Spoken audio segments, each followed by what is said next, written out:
Wisp Sports Radio, the voice of women in sport. This is Season 1, Episode 6 of Active Health. Thank you for downloading this podcast and welcome to Active Health. I'm Dr Juliet McGrattan, and this show is about the health niggles and issues that can affect exercise or even prevent you from doing it altogether. I'll be giving you tips and information on how to overcome these niggles from my experience as a doctor and a runner.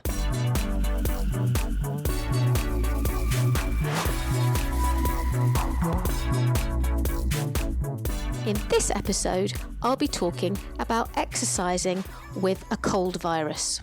I've quite literally lost count of the number of times people have asked me about this. It is so frustrating. You know, you're in the swing of a fitness routine, following a great plan, feeling good, and suddenly, out of nowhere, comes the common cold virus. Is it okay to exercise when you've got a cold? Will it make you worse and prolong your illness? Could exercising with a cold actually make you feel better? That question, can you sweat out a cold? The general rule about exercising with an illness that you'll often hear and read is that if the symptoms are above the neck, it's okay to exercise, and if they're below the neck, then it isn't. And whilst I think this is helpful, there are definitely some exceptions to this that I'll be talking about. You know, if you've just got a bit of a runny nose, sneezing, sniffling, a dry, maybe tickly throat, but otherwise you feel okay, then a bit of exercise is unlikely to do you any harm. Just go out and take it easy. Be aware that it's not the best time to really be pushing yourself. Despite what you might think, you can't actually sweat out the cold virus. The virus isn't excreted in sweat through your pores, so it won't actually make you better. But what exercise can do in the short term is to help relieve your nasal congestion. That feeling of well-being you get after exercise can make you feel a little bit better too. But these are both short-term things, and they're not actually going to make you get better any more quickly. They might just make you feel a little bit better at the time. You know, going for a walk is almost never the wrong thing to do. So feel free, head out for a stroll, see how you feel, or if that feels too much, switch to something more gentle like a good stretching session. You know, if you're feeling a bit delicate, then that's quite a good thing to do. Anytime you're exercising, and particularly when you don't feel tip-top, remember to keep well hydrated. So if it's just a very minor, simple, straightforward upper respiratory tract infection, common cold, then take it easy, but you don't necessarily have to stop completely. On the other hand, if you have a list of conditions, which I'm now going to go through, then it will be best not to exercise and to give it a miss. Now, there's quite a few of these, but I'm going to run through each one in turn. Firstly, if you've got a high temperature or a fever, don't exercise. I'll talk about why in a moment. Similarly, if you're shivering, if you're aching, your muscles are aching, it's not a good idea. If you've got a chesty cough, so below the neck, one of those deep coughs when you're bringing up grot, mucus, etc., then it's definitely best not to exercise and make yourself put more stress on your respiratory system. Dizziness, some would say that's above the head, but yes, not a good idea. If you're feeling lightheaded when you're walking around, if you're feeling dizzy when you go from lying to sitting or to standing, then definitely you should give exercise a miss. The other thing is if you've got facial or tooth pain. Now, again, this is above the head, but is another reason why you shouldn't exercise. You can get pain in your face or deep in your teeth if your sinuses are getting inflamed. Your sinuses are essentially hollow air spaces in behind your cheeks and in your forehead, actually kind of hollow caves, if you like, in the bone, and they can get quite inflamed and cause a lot of discomfort and pain. And if that's happening to you, it's probably best that you don't then go out and exercise. If you've got very thick nasal discharge and difficulty breathing, then yes, I know a little bit of exercise can sometimes ease congestion a bit, but you know what, if you're really stuffed up, then it is better not to do it. Similarly, if you're feeling a bit out of breath, when you've got a cold sometimes, you just feel generally a bit weaker, and going up the stairs can make you feel out of puff or even make you feel a bit wheezy if your chest is quite tight or reactive, especially if you've got anything like asthma underlying this as well. Then those are situations where it wouldn't be a good idea to go out.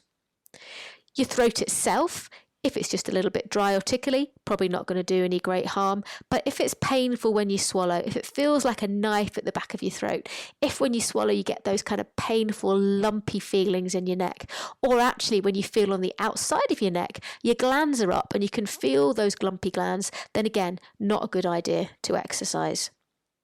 Also have a think about how tired you are. Yes, you can sometimes feel tired in the everyday life, and also sometimes if you've got a bit of a cold, but have you got extreme fatigue? Are you actually really just exhausted? Would you be better not to go and exercise and to just give yourself some extra rest? Sometimes you've got to be quite honest with yourself to do the right thing. And the other thing to check is if you've got a faster pulse than normal. Now, you may have heard of resting heart rate. That's the rate that your heart is going first thing in the morning before you get out of bed. And people often measure that because they like to use it as a marker of their fitness. As you get fitter and your heart gets more effective and powerful at pumping, then your resting heart rate decreases. And if you start to notice a slight increase in it and you haven't been getting unfit, if you like, then that can sometimes be a sign that there's a bit of extra pressure on your body. Perhaps if you're feeling unwell or particularly tired, then you might find your resting heart rate is a little bit higher. And that's a kind of a good gauge as to when it might be worth taking a rest day rather than pushing yourself. So I'm just going to run through those symptoms again.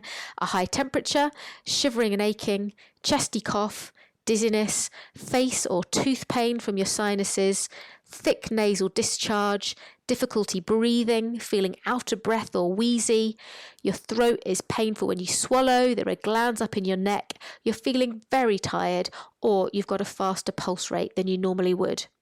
All these symptoms are things that suggest that your body is working hard to clear an infection. And you're probably not going to benefit from the extra stress that exercise will put on your body, because exercise does put a stress on the body. So if you increase that stress by going out and working out, then potentially you might make yourself feel worse. You might actually take longer to get better than you would have done otherwise.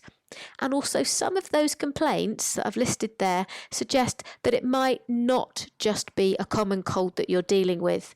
You may need to take some rest if those symptoms are increasing, getting worse in severity, frequency, then you're probably going to need to get a medical opinion as to what's going on. So the best bet really is always to just be sensible and use some common sense. It sounds easy, and sometimes when you're really focused on a goal, common sense does sometimes go out of the window. You have this feeling that if you miss this session, you're not going to reach your goal.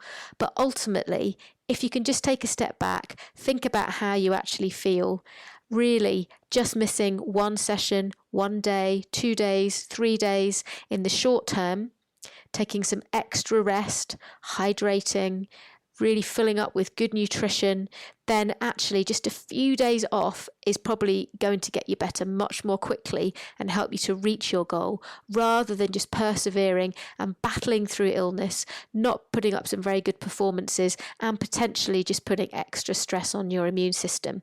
So being sensible sometimes feels boring, but it is usually the right thing to do. A couple of days rest, let your body get better quickly, and then you can get back on with your training plan. So there you go. That's my simple tips for exercising with a cold. I would love to hear your views on this too. Do you find it helps you? Are you somebody who, when they've just got a little bit of a cold, finds that exercise makes them feel better? Have you exercised when you've been unwell and lived to regret it? Because I certainly know people that have. Or perhaps you completely disagree with me and you think that actually no, persevering and keeping going is the right thing to do. Would love to hear from you. You can comment and follow on social media at Wisp Sports, or with me personally at Juliet McGrattan on Twitter and Instagram, and at Dr Juliet McGrattan on Facebook.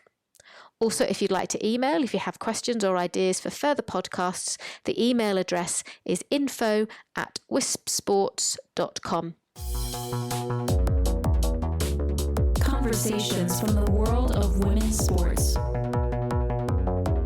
This is Wisp Sports Radio.